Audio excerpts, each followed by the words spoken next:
this shouldn't be a game that gives the Blue Devils trouble. Here's why. The teams that should give Duke trouble are the teams with big-time post players, right? You can only sit here and say, and we've done it a bunch, you can only sit here and say that the biggest weakness for Duke is rim protection and defensive bigs so many times before it starts to sound like if you can't take advantage of their lack of rim protection and defensive bigs, Duke should win handily. Right? It's a matchup thing here. Notre Dame does have a couple of 6'10 semi-productive bigs that they lean on, but they're far from the guys that are circled on the scouting report. Their best players are on the perimeter. And a lot of basketball teams in college basketball are built that way, right? They're built with their strength on the perimeter. Those teams are not the ones that I traditionally fear for this Duke basketball team this year. If you're matching up with Duke, you're very unlikely, unless you're one of a very few handful of teams out there that have, super stud perimeters, you're very unlikely to win the talent battle on the perimeter. I believe, and we've seen it a few times this year, if you have some guys that you can depend on down low, you can find an advantage there when you have the ball. Filipowski, I don't think, is going to be at a loss against anybody when he has the ball on the offensive end. But on defense, we've seen him, he's more of a 4, right? I don't think he's a true, rim protecting 5. He's a power forward rather than, like a modern power forward rather than a old school power forward or a modern center. So if you look at the perimeter, Tyrese Proctor's getting healthy, right? And they haven't asked him to do a ton since he's come back from injury, but he's getting there. And he's a player that Dennis and I were both very high on in the preseason, and we haven't really seen him unlock it yet this year. But he's a difference maker when he gets it going, and he's getting healthy, so we're getting closer to it. Roach, very good veteran. Right, if you're looking for weak links on the Duke team, you're very rarely going to say, we can take advantage of Roach, unless you get him into a switch because he's not the biggest guy in the world and you can take advantage of his size. Then there's Jared McCain and Caleb Foster, who are both really good freshmen and have kind of passed the point of playing like freshmen already. Now, I know the ACC is different, but McCain especially is turning heads. He's playing really well. He's kind of got the Duke thing going where he does some things that people get really mad at him for, but that's comes with the territory, comes with the jersey. And Caleb Foster off the bench is a lightning rod. So if I'm looking at Notre Dame, we'll use another team from the triangle to kind of set this up. NC State needed a bucket at the end of the game. Who did they attack? Post. Mm-hmm.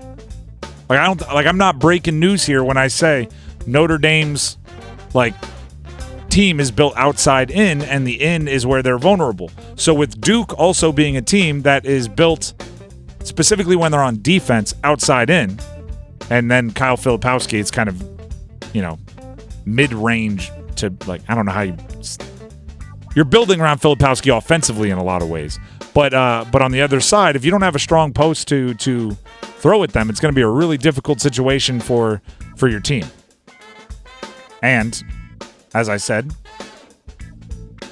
this should be one Duke handles. This should not be one that gives the Duke Blue Devils trouble.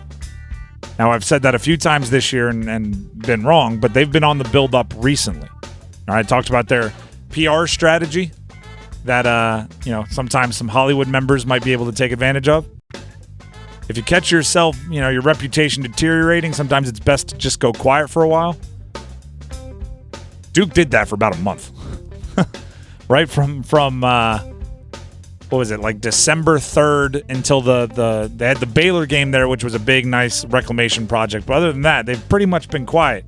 And now they're going into ACC play with a little bit of a rejuvenation to their reputation, and they're back up in the top 15.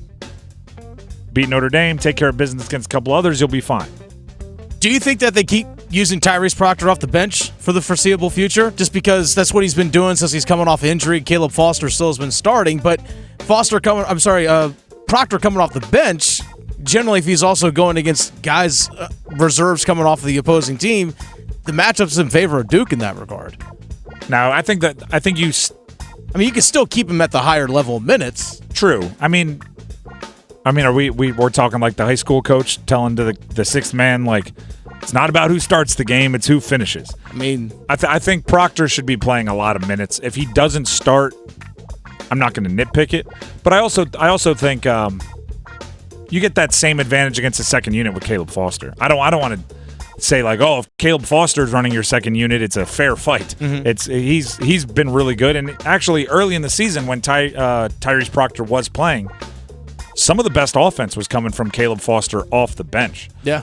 So this is probably once he gets off whatever minutes restriction, or once the trainers give him the full, like, he's 100% good to go, you move him back into the starting lineup.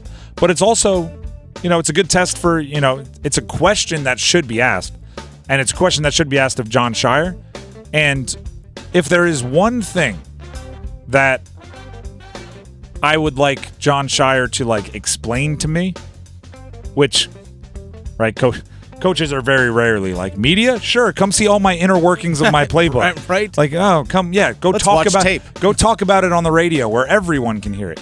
But I do want to kind of talk to him about the personalities of the players on the team. Because it's something that I thought they were lacking early in the year, is that edge, kind of that somebody. It looked like they recruited the best players in the country, which they did, but they didn't really get, for lack of a better term, and actually Canes fans will like this, they didn't get any jerks, right? You need one or two, right? You need one or two guys with a little sandpaper. We could talk a whole bunch of hockey cliches here. I want to know if that question that Dennis just asked, should they keep bringing Tyrese Proctor off the bench, could be answered with a personality question. Because it takes us, like, there's not a lot of Ginobilis out there that are, like, cool coming off the bench, right? Maybe even embrace coming off the bench, that find joy in dominating second units, even if it means I also look like I am on the second unit. And also, microwave offense isn't always the most, I don't know how to say this, available trait for a player. Coming off the bench and being able to score cold is not, starters, let's be real about all of this. There's not a ton of ACC basketball players at any school that, before their college career, were coming off the bench, right? Mm-hmm. These are guys that started on their 9-year-old team, their 10-year-old team. When they were 9, started on the 13-year-old team. Yeah. Like as freshmen, they were starters. Like that's what an ACC basketball player looks like. So, when you're used to being, going through warm-ups, getting stretched out, getting warm, going through layup lines, then going into a game, then getting play, and just kind of rolling that out there, it's not always the easiest thing. So it might be a personality thing. So, I said Tyrese should start, but it might be, I don't know, which one's personality is better for coming off the bench. It might be that kind of question rather than an easy and quick one like I gave you.